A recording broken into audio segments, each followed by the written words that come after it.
Bapak Ibu semua, memberkati kita semua. Yang nggak tahu jadi tahu, yang sudah tahu menjadi tambah tahu. Nah, saya kira silahkan yang ingin bertanya langsung raise hand. Tegian, silahkan langsung saja Pak Jarudin. Kadang-kadang kita sering beda pengertian.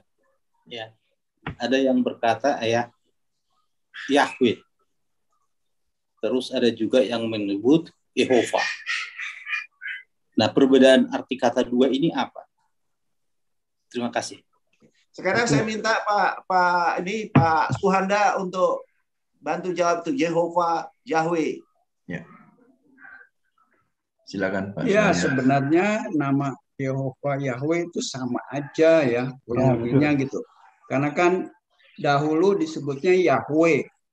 Yahweh itu kemudian YHWH pertama kali disebutnya, kemudian diganti dengan Yahweh, Yehova, itu sama sebenarnya. Dan kemudian dari Yahweh atau Yehova diganti menjadi Adonai karena nama YHWH itu suci. Jadi dipakai nama yang lain.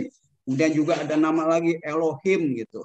Jadi ada urut-urutan dari perubahan nama itu.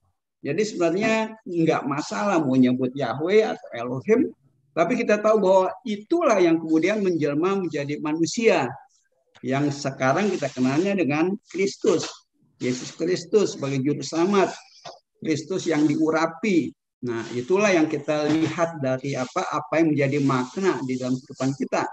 Jadi memang ya banyak yang memperdebatkan, ya sebenarnya kita harus memanggilnya YHWH, itu nama yang awalnya gitu kan. Ada yang mengatakan Yahweh karena namanya Yahweh atau Yehova. Nah, itu yang seringkali diperdebatkan, bukan maknanya. Makna nama itu yang seringkali mengalami perubahan disebut oleh orang Israel dan kemudian menjadi manusia yang kedatangannya untuk menyelamatkan kita sebagai juru selamat menjadi Yesus Kristus gitu kan. Nah, tadi di Yesaya dikatakan dia Bapa yang kekal, Allah yang perkasa, dia yang menjadi manusia gitu kan. Nah, itulah yang kita lihat mestinya maknanya yang sesungguhnya. Banyak orang hanya memperdebatkan nama, saya lebih senang menyebut Yahweh. Ya silakan, nggak apa-apa. Saya senang menyebut Yehova, ya silakan. Ya mau nyebut Adonai, Elohim, ya itu semua turunan yang bangsa Yahudi mengatakan namanya terlalu suci untuk disebut. Bahkan kalau kita lihat dahulu, saat mereka menuliskan perjanjian lama, kalau ada nama YHWH, sebelum mereka menulis nama itu, mereka cuci tangan dahulu gitu. Jadi nama itu terlalu kudus, terus suci untuk disebut, maka diganti menjadi Adonai, menjadi Elohim gitu kan. Nah, ini yang kita lihat maknanya gitu. Di mana kalau kita hanya menyebut Yehova tanpa ngerti maknanya menjadi manusia itu sebagai juru selamat, tidak ada maknanya. Kita menyebut Yesus Kristus tanpa mengerti makna kedatangannya juga nggak ada artinya gitu. Nah, banyak orang menyebut Yesus Kristus juru selamat, Immanuel gitu bersama dengan kita. Nah, tapi maknanya di mana maksud kedatangannya tidak dipelajari gitu. Jadi saya hanya mengatakan nggak masalah mengenai nama gitu. Jadi semua sama saja gitu. Sampai itu aja Pak Syagian. Ya, enggak, maksud saya pernah saya baca ada saya baca kalau namanya Yahweh itu ya. Tapi saya tidak mendalami Yahweh itu kalau di grammar, di gramatikal Ibrani kalau pakai A itu adalah past tense. Ya, itu masalah doktrinal masih beda. Jadi Yahweh itu adalah kehidupan yang past tense, berarti dia udah lewat, mati, bro. Jadi dia bilang bahwa kalau kita menyebut Yahweh, berarti Tuhan kita itu sebetulnya Tuhan yang past tense. Nah, itu dalam doktrin, bukan tulisan itu. Jadi saya pikir memang kita sering mengatakan Yahweh, apakah kita ini salah? Kalau mengikuti tulisan itu, saya nggak paham dengan gramatikal Ibrani, ya karena ada di situ dikatakan kalau A itu pantang itu dipakai untuk nama Tuhan. Itu yang pertama. Terus yang kedua itu juga yang mau saya perjelas juga, Yahweh ya, Yod-He-Vav-He itu itu kan sebutan Allah Bapa. Sebetulnya firman yang menjelma menjadi manusia. Jadi bukan VH itu yang menjelma kan. Itu hanya penjelasan aja. Mohon ditegaskan ulang, Pak. Ya, kalau kita mau melihat Yahweh itu Allah yang mati, kita menyesuaikan dengan Kristus, sama saja kalau kita melihat kesananya. Jadi Yahweh atau Allah yang mati itu yang menjadi manusia yang sudah mati. No, bukan. Nah, enggak, maksud saya kalau Yahweh itu berarti mati selamanya karena past tense. Ya. Selamanya. Tapi kalau Yehova pakai Yehova berarti itu masih adalah Allah yang yang hidup selamanya gitu loh. Jadi itu yang perbedaan itu dibuat dalam satu artikel itu. Jadi kadang-kadang itu mengecoh kita juga. Karena apa? Saya tidak mengerti gramatikal Ibrani. Kalau Ibrani Yahweh itu pantang mereka sebut orang Yahudi. Karena tadi disebut bahwa Yahweh itu Yahudi mengatakan justru katanya orang Yahudi pantang sekali menyebut Yahweh karena itu mereka mengerti bahwa itu adalah Tuhan yang mati. Ya, itu kan masing-masing lah punya terjemahan. Tapi kalau kita enggak. Jadi seharusnya maksud saya ini kan tergantung dengan keselamatan. Jadi bukan hanya pengetahuan. Ya, kalau misalnya kita sekarang dikasih memilih, nah kalau saya bisa juga menjadi salah pilih kalau memang yang benar itu adalah kalau Yahweh, oke lah di gereja saya mengatakan Yahweh, ya ternyata A itu adalah Tuhan mati, berarti saya bergantung iman saya kepada Tuhan yang mati, kan begitu, Pak? Nah, kita kan nggak nyebut Yahweh sekarang, nggak apa-apa lah silakan gitu. Jadi kita nggak nyebut Yahweh. Kalau kita lihat tetragramatialnya itu ya, banyak juga terjemahan-terjemahan seperti misalnya Elohim gitu ya. Elohim itu juga kadang-kadang diterjemah kita mengatakan ya Elohim. Tapi kalau dari orang-orang lain ada lagi yang menerjemahkan bahwa itu adalah kumpulan dari 7 roh nama Elohim. Tetapi kalau kita menyebutnya lagi Yehova itu beda lagi gitu kan. Yehova itulah yang memancarkan menjadi 7 roh gitu. Kalau kita lihat dari orang-orang yang menerjemahkan gitu. Jadi Elohim pun sebetulnya nggak boleh kalau kita melihat dari terjemahan orang yang menerjemahkan bahwa itu adalah kumpulan dari 7 roh gitu. Kalau kita lihat sejarahnya gitu. Jadi ya kita nggak melihat terjemahan orang-orang itu, pendapat orang itu. Nah sekarang bagaimana nih dengan kita? Ya, oke, kita nggak sebut Yahweh karena kita merasakan Allah itu sudah mati, gitu kan? Ya kita nggak nyebut Yahweh, ya kita nyebutnya sekarang yang sudah menjadi manusia sebagai juru selamat kita. Nah itulah yang untuk kita hidup ini kita menentukan pilihan, gitu kan?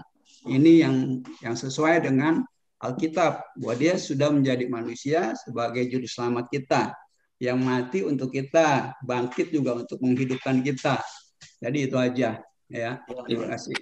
Ya, terima kasih Pak Suhanda. Ya. Jadi kalau boleh saya juga boleh berkomentar. Sebentar Pak, ini Pak Gisang dulu sebentar. Silakan Pak Gisang. Jadi begini, kita sebetulnya begini. Ini kan masalah Yahweh ini ada gereja-gereja, ya kumpulan-kumpulan komunitas orang yang menyebutkan itu, ya Yahweh. Kalau nggak pakai Yahweh nggak sah, gitu katanya kan begitu, ya kan?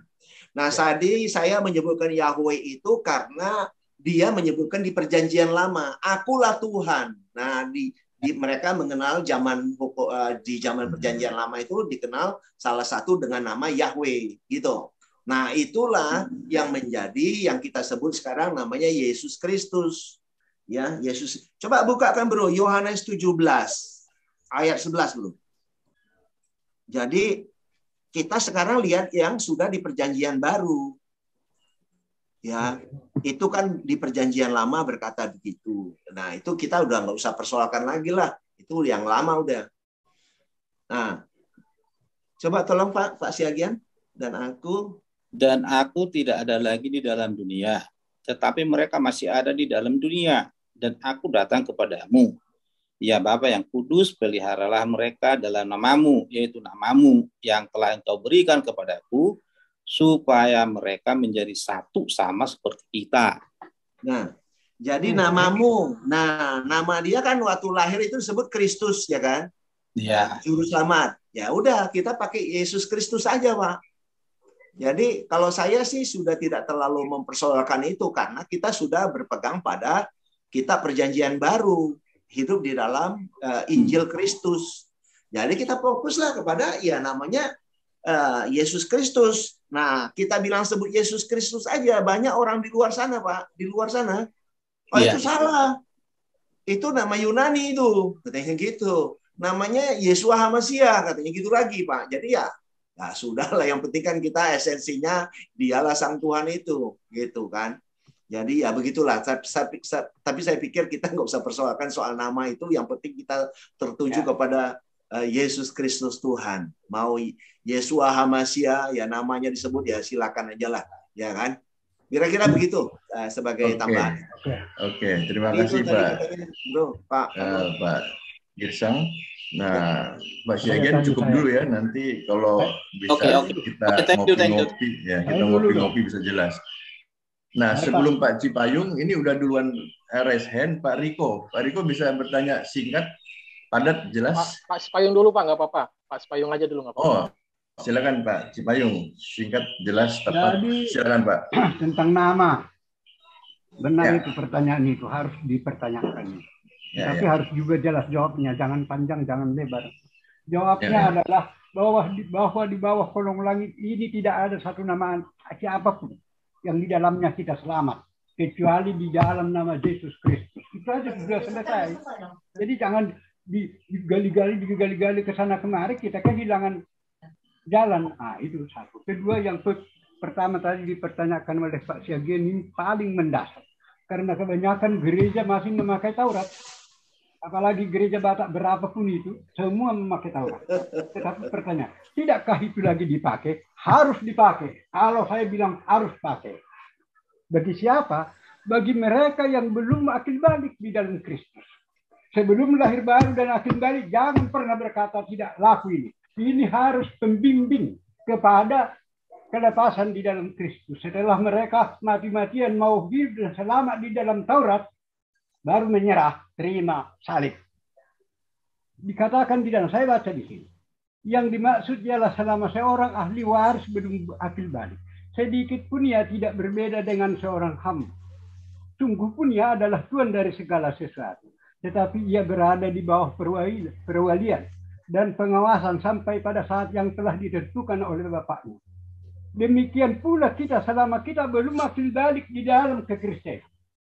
Kita takluk juga kepada roh-roh dunia. Ini fakta ini. Fakta ini. Kita melihat orang Kristen kelakuannya sama dengan si Bebu kok. Karena masih roh dunia di sana. Nah, tetapi setelah genap waktunya, maka Allah mengutus anaknya yang lahir dari seorang perempuan dan takluk kepada hukum Taurat. Ia diutus untuk menebus mereka yang takluk kepada hukum Taurat supaya kita diterima menjadi anak. Dan karena kamu adalah anak, maka Allah telah menyuruh roh anaknya ke dalam hati kita yang berseru, ya Abba yang Bapa. Yang sudah dilahirkan kembali, Roma 8 ayat 1 berkata, bahwa mereka yang hidup oleh roh tidak dihukum lagi.